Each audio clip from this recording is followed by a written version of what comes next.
السلام علیکم ورحمۃ اللہ، امید ہے آپ خیر تو عافیت سے ہوں گے۔ جناب عالی، اس بار جو ہم سیریز لائے ڈائیورٹس وے آف اسلام میں، وہ روح کے متعلق ہے کہ روح کیا ہے آخر۔ کبھی نہ کبھی تو آپ نے بھی سنا ہوگا کہ انسان ایک بہت بڑی نعمت ہے جسے اللہ تعالیٰ نے ایک بالش مٹی سے پیدا فرمایا ہے، جبکہ اسی انسان کو اپنے تمام جانداروں سے علیحدہ افضلیت بخشنے کے لیے اس کے جسم میں روح پھونکی ہے۔ سگے ارشاد گرامی ہے، وَنَفَخَ فِيهِ مِن روح، ترجمہ اس میں خدا نے اپنی روح پھونکی۔ اس سطر مبارک سے صاف ظاہر ہوتا ہے کہ روح اللہ تعالیٰ کی طرف سے بھیجی گئی ہے۔ روح کو اللہ تعالیٰ نے مٹی سے نہیں بلکہ ایک نور سے پیدا کیا ہے جو کہ انسانوں کو شعور، سکینت، تقویت اور عافیت عطا کرتی ہے۔ روح کے کمالات جاننے کے لیے ہمیں بہت پہلے کا سفر اختیار کرنا پڑے گا۔ ایک قصہ حضرت آدم علیہ السلام کی پیدائش سے پہلے کا ہے، جب اللہ نے فرمایا تھا، اور یاد کرو جب تمہارے رب نے فرشتوں سے فرمایا، میں زمین میں اپنا نائب بنانے والا ہوں۔ فرشتے بولے، کیا ایسے کو نائب کرے گا جو اس میں فساد پھیلائے اور خون ریزی کرے، اور ہم تجھے سراہتے ہوئے تیری تسبیح کرتے اور تیری پاکی بولتے ہیں۔ فرمایا، مجھے معلوم ہے جو تم نہیں جانتے۔ یہ سورۃ بقرہ کی آیت نمبر 30 ہے۔ اس آیت مبارک میں اللہ تعالیٰ نے حضرت آدم علیہ السلام کی پیدائش سے پہلے کا واقعہ ذکر فرمایا، جبکہ اس کے بعد ذکر فرمایا ہے، پھر یاد کرو اس موقع کو جب تمہارے رب نے فرشتوں سے کہا کہ میں سڑی ہوئی مٹی کے سوکھے گاڑے سے ایک بشر پیدا کر رہا ہوں۔ جب میں اسے پورا بنا چکوں اور اس میں اپنی روح سے کچھ پھونک دوں تو تم سب اس کے آگے سجدے میں گر جانا۔ سورۃ الحجر کے آیت نمبر 28 سے 29 میں اس آیت مبارک میں اللہ تعالیٰ نے ارشاد فرمایا، اللہ تعالیٰ نے انسانوں کے جسم کو سڑی ہوئی مٹی سے پیدا فرمایا، جبکہ روح اللہ تعالیٰ کی طرف سے پھونکی گئی ہے، ایک نور اور شفاف چیز ہے جو کہ دکھ بھی سکتی ہے، سن بھی سکتی ہے، محسوس بھی کر سکتی ہے، لیکن روحانیت طریقے سے۔ روح کے ذریعے اللہ نے انسانوں کو دوسرے جانداروں سے ممتاز کر دیا۔ تبھی تو سورۃ البقرہ کی پچھلی آیت میں بھی یہ فرمایا تھا، جو میں جانتا ہوں وہ تم نہیں جانتے، بے شک اللہ کا علم تو لامحدود ہے۔ سورۃ البقرہ میں مزید وضاحت ہوتا ہے۔ قرآن کریم میں آگے بیان ہے کہ اللہ تعالیٰ نے حضرت آدم علیہ السلام کو تمام چیزوں کے نام سکھا کر ان چیزوں کو فرشتوں کے سامنے پیش کیا اور فرمایا، اگر تم سچے ہو تو ان چیزوں کے نام بتاؤ۔ ان سب نے کہا، اے اللہ تیری ذات پاک ہے، ہم نے تو صرف اتنا ہی علم ہے جتنا تو نے ہمیں سکھا رکھا ہے، پورا علم و حکمت والا تو صرف تو ہی ہے۔ اللہ تعالیٰ نے حضرت آدم علیہ السلام سے فرمایا، تم ان کے نام بتاؤ۔ جب انہوں نے نام بتا دیے تو اللہ نے فرمایا، کیا میں نے تمہیں پہلے ہی نہیں کہا تھا کہ زمین اور آسمانوں کا غیب میں ہی جانتا ہوں، اور میرے علم میں ہے جو تم ظاہر کر رہے ہو اور جو تم چھپا رہے تھے۔ آیت مبارکہ سے صاف روح کی تقویت ظاہر ہو گئی کہ روح فرشتوں سے بھی بڑھ کر ہے اور اس کی ممتازیت اس کے علم سے ہے۔ ناظرین گرامی، میں کب سے آپ کو روح کی عظمت اور اس کی رفاقت کے بارے میں بتائی جا رہی ہوں۔ آپ لوگوں کے دماغوں میں ایک سوال تو ضرور آیا ہوگا روح کے متعلق، اس کا مذہب لاطینی اور گیرک زبانوں میں استعمال و نظریات کیا ہے، اور اسلام سے لے کر باقی تمام مذاہب بھی جیسے عیسائی، یہودی اور ہندو بند میں بھی روح کو مانا جاتا ہے کہ نہیں، اور سب سے بڑی بات سائنس روح کے متعلق کیا کہتی ہے۔ تو آئیے ہم ان سب سوالات کے جوابات اسلامی کانسیپٹ اور موجودہ دور کے علم سے دیتے ہیں۔ سب سے پہلا سوال، روح کیا ہوتی ہے؟ اکثر و بیشتر اوقات سننے میں آتا ہے کہ انسان کے اندر ایک ایسا وجود پایا جاتا ہے جو اسے سکینت اور تقویت بخشنے میں کام آتا ہے، اور اسے ہی روح کہتے ہیں، جبکہ قرآن مجید کے سورۃ الاسراء کی آیت نمبر 85 میں پڑھتے ہیں، پیغمبر یہ آپ سے روح کے متعلق دریافت کرتے ہیں تو کہہ دیجئے کہ یہ میرے پروردگار کا ایک امر ہے۔ اللہ نے روح کو اپنا امر کے فرمایا ہے، یعنی روح اللہ کی طرف سے بھیجی گئی ہے، یہ اللہ کی طرف سے ہے۔ جبکہ اگر بعض روایتوں میں دیکھا جائے تو روح کے مختلف معنی نظر آتے ہیں۔ سادہ سے الفاظ میں دیکھا جائے ایک جاندار کی روح سے مراد اس کی وہ قوت حیات ہوتی ہے جو اس کو غیر جانداروں، بے جان شدہ جانداروں سے منفرد بناتی ہے۔ اس کے لیے انگریزی میں لفظ اسپرٹ آتا ہے اور اسپریچول بھی آتا ہے۔ روح کو تفصیل سے جاننے کے لیے حدیث مبارکہ موجود ہے۔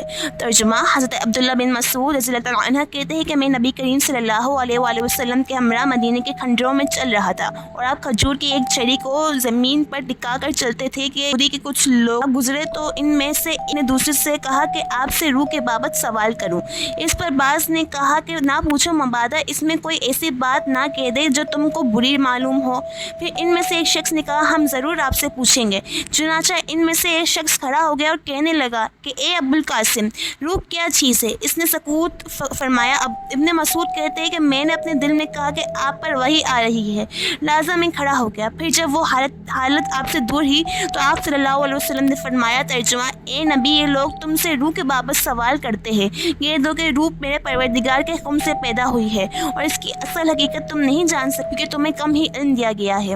روح کے متعلق جہاں بہت سے لوگوں کے الگ الگ نظریات ہیں، وہیں زبانوں کے لحاظ سے بھی روح کو مختلف معنوں میں دیکھا اور سمجھا جاتا ہے۔ جیسا کہ یونانی زبان میں روح کو نیوما کہتے تھے، یہ پرانے دور کا لاطینی زبان کا لفظ ہوا کرتا تھا جس کے معنی سانس کے تھے، اور مذہب نقطۂ نظریے سے اسے روح کے معنی میں دیکھا جاتا تھا، جبکہ پرانے انگریزی حرف میں سول کو سوول، جبکہ مصری زبان میں روح کو کو، کا، با اور اک کہا جاتا ہے۔ کا، با اور اک قدیم مصریوں کا خیال تھا کہ روح کے 3 حصے ہیں، کا، با اور اک ہے۔ یہ تینوں حرف کا آپس میں کیا تعلق ہے اور روح کا ان تینوں سے کیا جوڑ، وہ تو بات کی بات ہے۔ ابھی ہم قدیم زبانوں کی بات کر رہے ہیں۔ لاطینی زبان میں روح کو اینیما کہا جاتا ہے اور اسی سے اینیمیشن بنی ہے، یعنی کسی بھی کردار کے اندر ایک ایسی چیز پھونک دینا جو کہ اس کی حرکت کا باعث بنے۔ اب ہم چلتے ہیں قرآن مجید کے پاس، تو قرآن مجید پہ روح کے لیے کیا حرف آیا ہے وہ ہم دیکھیں گے۔ قرآن میں موجود ایک عربی لفظ ہے جس کے معنی ہے نفس۔ اس کا ترجمہ سائیکی، انا اور روح کے بنیاد پر کیا جاتا ہے۔ اسلامی الہیات میں نفس کو روح کہا جاتا ہے، لیکن بعض روایتوں میں یہ بہت کنفیوژن لگتا ہے کہ روح اور نفس ایک ہو، کیونکہ روح اور نفس کو مختلف طریقے سے بیان کیا گیا ہے۔ نفس اور روح ایک ہے، یہ سوال ہر کسی کے ذہن میں الجھا ہوا ہے۔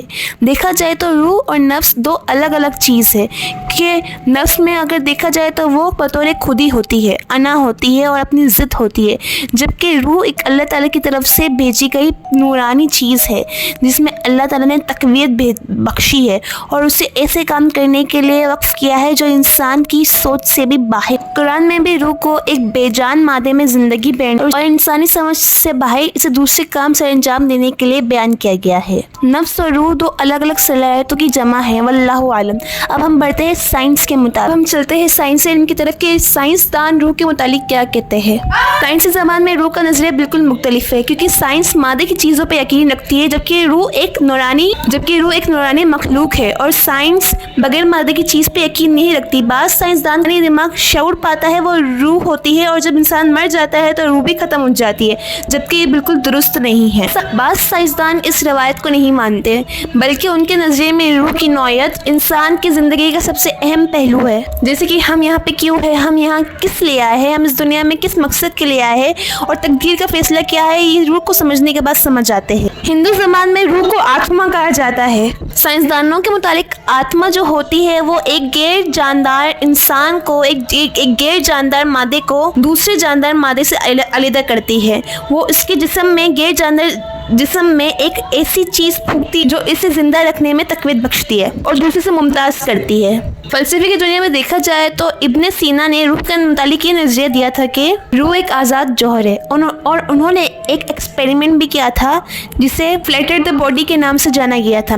اس میں انہوں نے کہا تھا کہ ایک انسان ہے، ایک چیز ہے جو کہ ہوا میں موجود ہے اور جس کے پاس نہ ویٹ ہے، نہ وہ کسی چیز کو محسوس کر سکتی ہے، نہ سن سکتی ہے، لیکن وہ اپنی ایگزسٹنس، اپنی موجودگی کو محسوس کر سکتی ہے، تو اسے ہی روح کہا جاتا ہے۔ ان کا یہ نظریہ بہت مشہور ہوا تھا، بہت مقبول ہوا تھا۔ ارسطو کا کہنا ہے روح جسم کی حقیقت ہے جس میں زندگی موجود ہے، جہاں زندگی کا مطلب نشو و نما، خود کفالت اور تولید کی صلاحیت۔ روح اور بالترتیب روح کو مادی اور غیر مادی امور کی طرف مائل ہونے کے طور پر بیان کیا گیا ہے۔ یہی وجہ ہے کہ روح نیکی کی طرف متوجہ کرتی ہے اور برائی سے روکنے کی کوشش کرتی ہے۔ بہت سے لوگوں کا خیال ہے کہ روح ہمارے وجود کا واحد ابدی حصہ ہے، نہ بری ہوتی ہے نہ جوان، بلکہ ہمیشہ زندہ رہتی ہے۔ ان سب کو سننے کے بعد آپ ضرور سوچ رہے ہوں گے کہ روح ایک پراسرار مادہ ہے۔ عیسائی الہیات میں اوگسٹن نے روح کو انسانی جسم پر ایک سوار کی مانند بیان کیا ہے۔